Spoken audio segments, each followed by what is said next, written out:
जों दिनै बे नाग्रिजुलि बे गेलेग्रा फोथाराव बर'लेण्ड मुभमेन्ट एक्स वार्कार एस'सिएशननि गिबि मावफुं आफाद खुंदोंमोन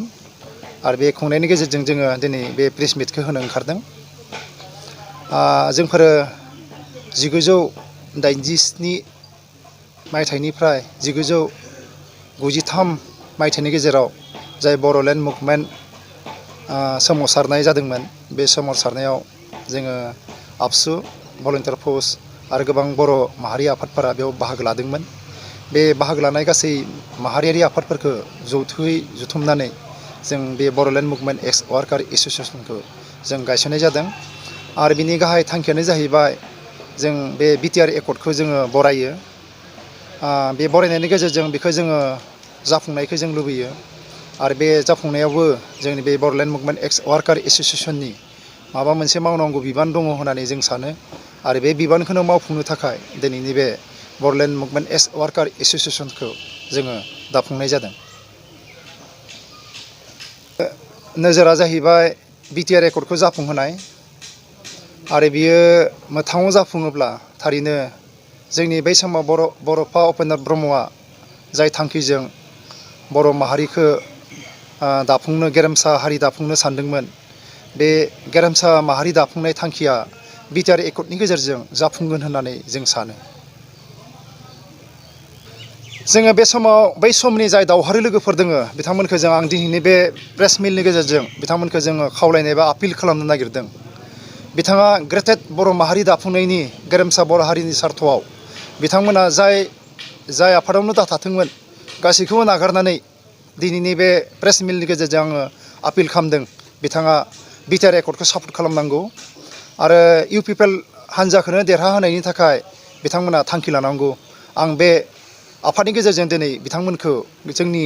बे गुबै दावहारु जिथु बर'लेण्ड मुभमेन्ट एक्स वार्कार एस'सिएशन बेयाव जोंजों लोगो लाफायनायखौ जों लुबैदों। 17 बोसोर नङा बेजों 27 बोसोर बे हाग्रामा महिलारिनि सरकाराव जोंनि थाखाय मोनसे जेबो स्किम गैयामोन आरो ओरैबायदि दुखुनांथावना बिटिसि एकर्ड जानायनि उनावबो जों बे एक्स वार्कारफोरनि थाखाय जों जायफोरा बर' जातिखौ फाउन्डेसनखौ गायसनदोंमोन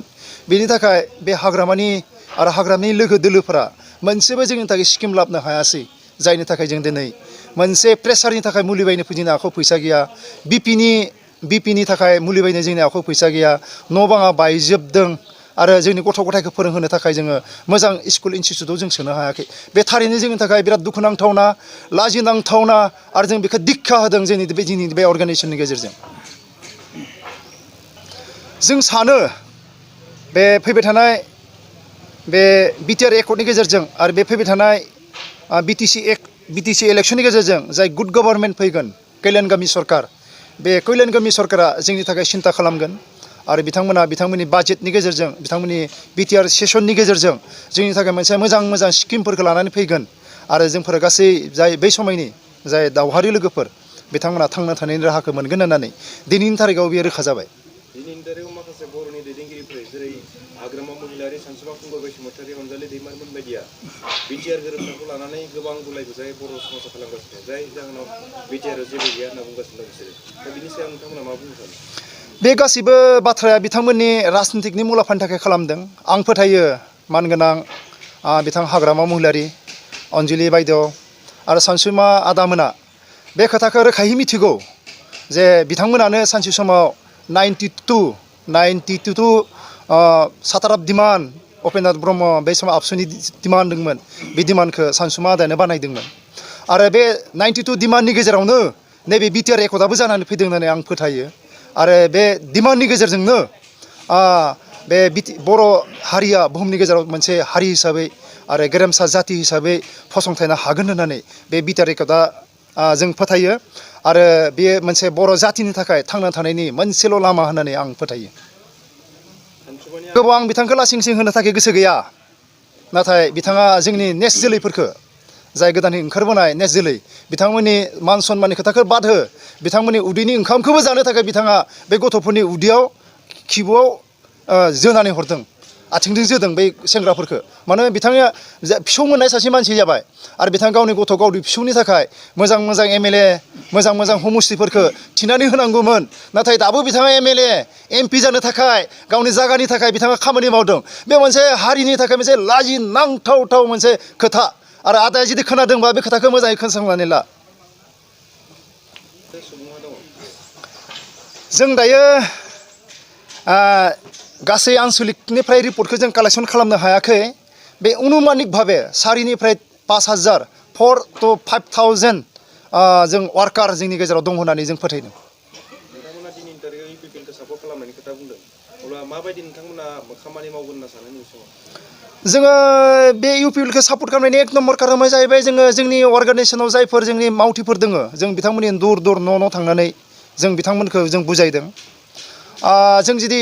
मानसि हिसाबै थांना थानो लुबैदोंब्ला सुबुं हिसाबै थांना थानो लुबैदोंब्ला जों मान सन्मान लानानै थांनानै थानांगोन जोंनि गेजेराव जों मोनसे लानानै फैनांगोन जों फ्रिडम फाइटार सार्टिफिकेट जों मोननांगोन आरो बे फ्रिडम फाइटार जों मुक्ति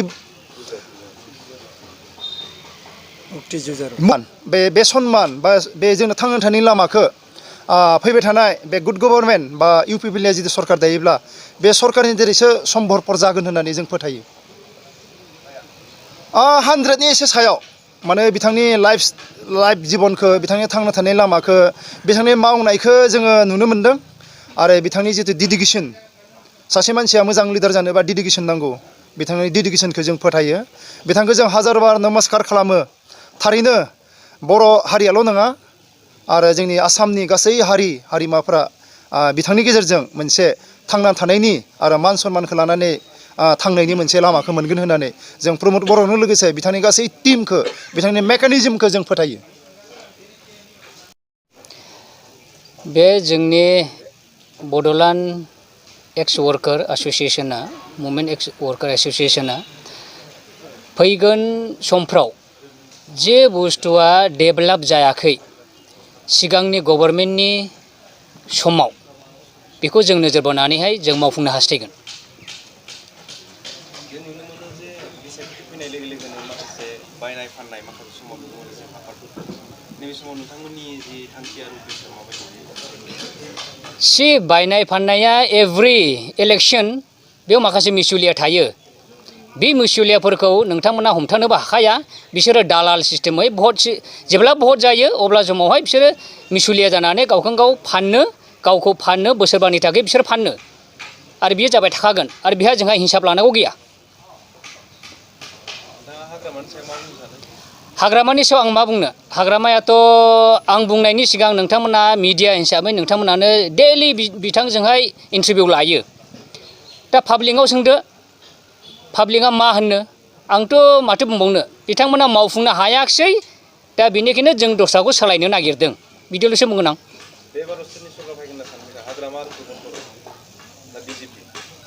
BJP हाग्रामा प्रमद बर'नि सायाव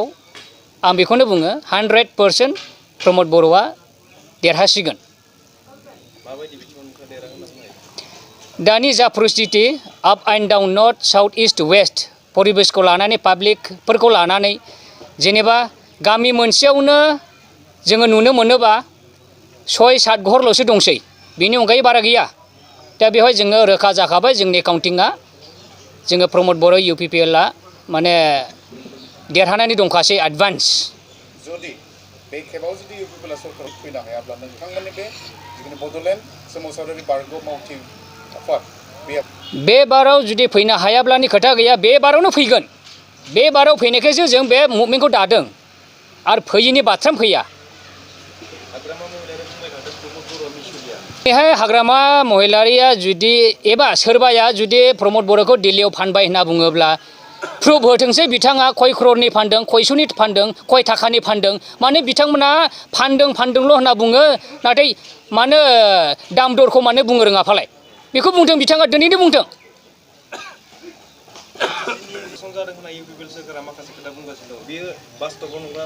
कारापसनाखौ UPPLनि मानसिल' बुङाखै दिनै कारापसनाखौ आसाम सरकार अल एबा इन्डियान सरकारानो बिथांमोनखौ नुगासिनो दङ दा बिथांमोनासो हिसाब लासिगोन जों UPPLआ लानायाव बहुद उनावसो दंबावो To to News 24 Bodoland. News 24 Bodoland YouTube channel. Please subscribe and click on bell icon. Thanks.